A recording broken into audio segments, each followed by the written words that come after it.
Stage پر آئے، اس کا یہ امتیاز بھی ہے کہ وقت کی پابندی کا لحاظ رکھا جائے۔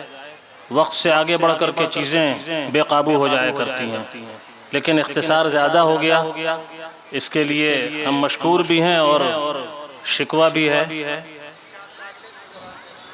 انشاءاللہ اگلی بار اس کی تلافی ہوگی۔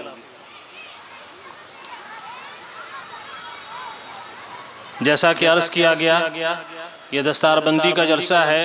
ہمارے دو مقرر مولانا عبدالسبحان صاحب ندوی مدنی دامت برکاتہم جو تشریف فرما ہیں، جلد ہی یہاں آنے والے ہیں، اور مولانا محمد خالد صاحب استاد حدیث دارالعلوم ندوۃ العلماء، وہ بھی جلد ہی آنے والے ہیں۔ ہم ان حضرات کی آمد سے پہلے یہ بات عرض کرنا چاہتے ہیں۔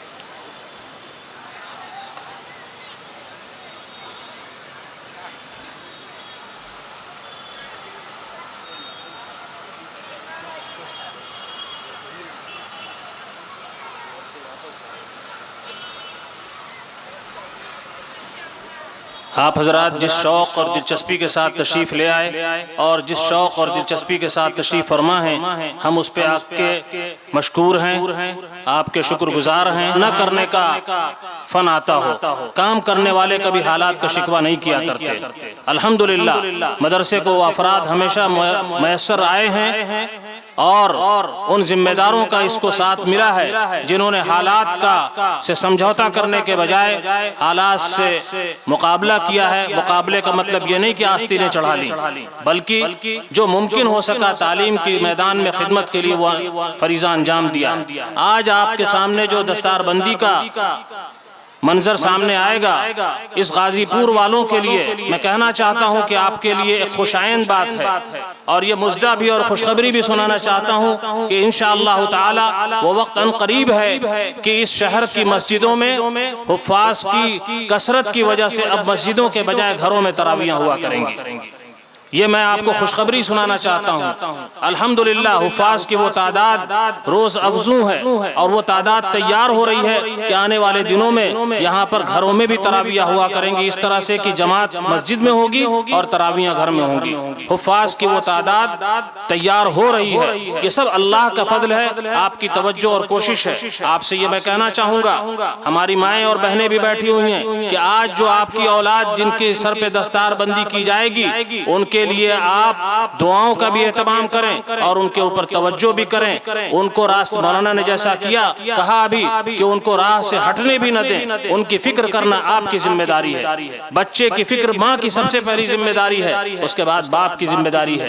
باپ باہر مارا پھر رہا ہے، مائیں گھر میں ہیں، اگر وہ چاہتی ہیں کہ ان کا بیٹا وقت کا ولی بنے، ان کا بیٹا وقت کا ایک قائد بنے، تو ان کو پہلے اپنے اندر تبدیلی پیدا کرنی ہوگی، ان کو پہلے اپنے اندر چینجنگ لانا ہوگی، اس کے بعد جا کر کے وہ ایسے افراد تیار کر سکیں گے جو اس صالح معاشرے کا ایک فرد بن سکے۔ اور میں ان تمام لوگوں سے یہ کہوں گا جنہوں نے ابھی تک اس کی طرف توجہ نہیں کی ہے کہ اپنی اولاد کو دین کی تعلیم کی طرف بھی متوجہ کیجیے، قرآن مجید حفظ کرائیے۔ رزق کا مالک، میں بار بار یہ بات کہتا ہوں، اللہ کے بھروسے کہتا ہوں کہ رزق کا مالک اللہ ہے، رزاق مطلق وہ ذات ہے۔ رزق کا مدار دولت پر، علم پر، تعلیم پر نہیں ہے۔ آپ تعلیم دلائیے، قرآن مجید حفظ کرائیے، انشاءاللہ تعالی وہ زندگی کے میدان میں جہاں جائے گا کامیاب رہے گا۔ نیت سے صحیح کیجیے، قدم تو اٹھائیے، حوصلہ تو پیدا کیجیے۔ یہ بے حوصلگی اور یہ پست ہمتی، یہ پسپائی کب تک آپ اپنے آپ کو پیچھے کرتے رہیں گے؟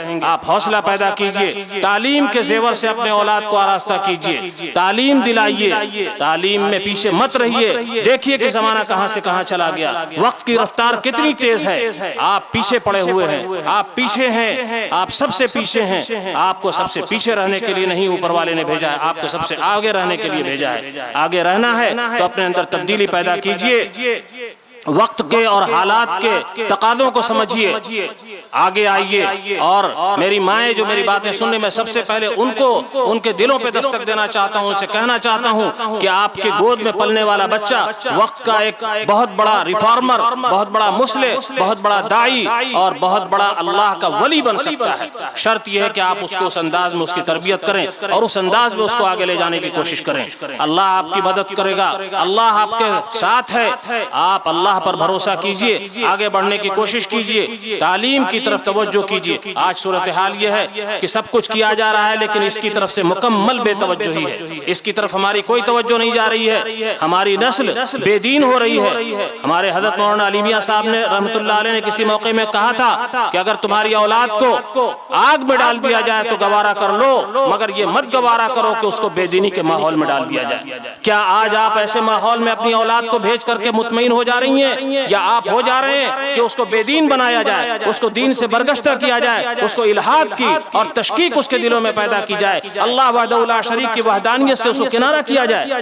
یہ بالکل درست نہیں ہو سکتا میرے بھائیوں، یہ بالکل کسی طور پر نہیں صحیح کہا جا سکتا۔ اس محمد عربی کے غلام ہیں آپ، اور آپ سب میری جو مائیں ہیں میں ان سے کہنا چاہتا ہوں کہ آپ اپنے اندر سب سے پہلے، یہ کہنے والا کوتا ہے لیکن آپ کے درمیان کا ایک فرد ہے، آپ سے کہنا چاہتا ہوں کہ آپ حضرت عائشہ صدیقہ کا اسوہ اختیار کیجئے، آپ سیدہ فاطمہ کا اسوہ اختیار کیجئے، اور آپ پھر دیکھیے کہ وقت کیسا ہوتا ہے، اور آپ کی سب سے پہلے تو دوسروں کو چھوڑیے، آپ کی زندگی کیسی ہوتی ہے، آپ کو کون سی مسرت اور کون سی خوشی نصیب ہوتی ہے۔